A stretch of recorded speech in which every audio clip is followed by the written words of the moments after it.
దేశ ప్రధాని శ్రీ నరేంద్ర మోడీ గారి నాయకత్వంలో భారతదేశము ఎంతో అభివృద్ధితో దూసుకెళ్తుంది.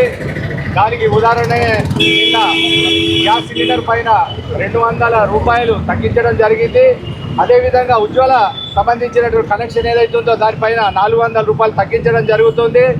65 సంవత్సరాలు పరిపాలించినటువంటి కాంగ్రెస్లో అవినీతిమయమైనటువంటి సందర్భంలో దేశము ఆర్థికంగా వెనుకబడినటువంటి సందర్భంలో నరేంద్ర మోడీ గారి నాయకత్వంలో వారు ప్రధాని అయినాక దేశము అన్ని రంగాల్లో ముందుకు దూసుకెళ్తుందనడానికి చిన్న ఉదాహరణ. దేశ ప్రజలారా, నిత్యావసర వస్తువుల్లో గ్యాస్ సిలిండరు ముఖ్యమైనటువంటి వస్తువు కాబట్టి ప్రజలు గమనించాలి.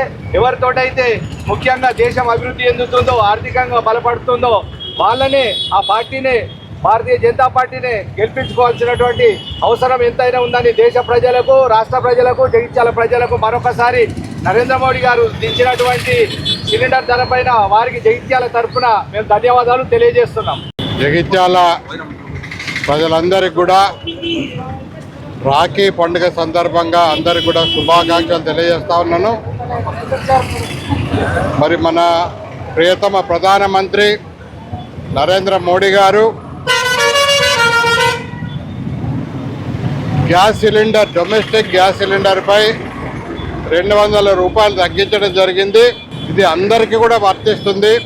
ప్రధానమంత్రి గారు మహిళలకు ఇచ్చినటువంటి ఒక రాఖీ యొక్క బహుమతిగా దీన్ని మనమందరం భావించాలి. మరి 200 రూపాయలు ప్రతి ఒక్క డొమెస్టిక్ సిలిండర్ యూజ్ చేసే ప్రతి ఒక్కరికి వర్తిస్తుంది. ప్రధానమంత్రి ఉజ్వల యోజన ద్వారా గతంలో 200 రూపాయలు తగ్గించారు. వాళ్ళకి ఇప్పుడు 400 రూపాయలు తగ్గించడం జరుగుతుంది. ఇది ప్రజలందరూ గుర్తించుకోవాల్సిన అవసరం ఉంది. మరి భారతీయ జనతా పార్టీ ప్రభుత్వం 2014లో ప్రభుత్వం అధికారంలోకి వచ్చిన తర్వాత మరి దానికంటే ముందు వరకు కూడా కేవలం 14.5 కోట్ల గ్యాస్ సిలిండర్స్ మాత్రమే ఈ దేశంలో ఉండేవి. ఈరోజు అవి 33 కోట్లకు చేరినాయి.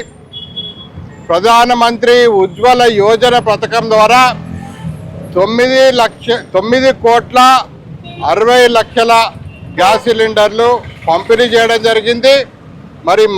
మళ్ళీ ఇంకొక 75 లక్షల గ్యాస్ సిలిండర్లు ఇవ్వడానికి ఈరోజు ప్రణాళిక సిద్ధం చేశారు.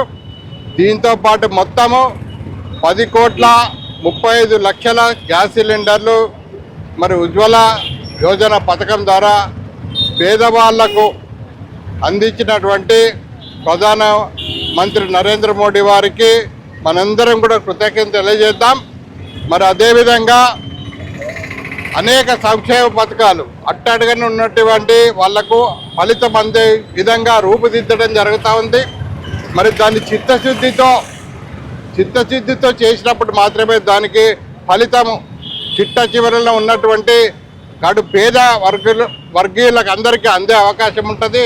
కానీ ఇక్కడ ఉన్నటువంటి రాష్ట్ర ప్రభుత్వం అనేక పథకాల నిర్వీర్యం చేస్తూ ఉంది.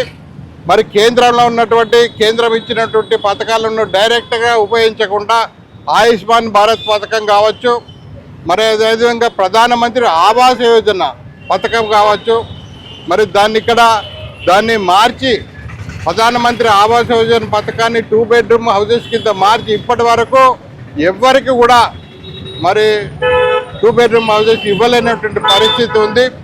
అదేవిధంగా ఆరోగ్యశ్రీ, మొన్నటి వరకు ఆరోగ్యశ్రీ అని చెప్పి అనేక మందికి ఆయుష్మాన్ భారత్ ఉపయోగించే అవకాశం లేకుండా చేసింది. మరి ఈ విధంగా సంక్షేమ పథకాలను ప్రజలకు చేరే విధంగా రాష్ట్ర ప్రభుత్వం కానీ కేంద్ర ప్రభుత్వం కానీ ప్రయత్నం చేస్తేనే అట్టడుగున ఉన్నటువంటి వాళ్ళకు ఫలితం అందిస్తుందని చెప్పి ఈ సందర్భంగా మీ అందరికి మనవి చేసుకుంటూ జై హింద్.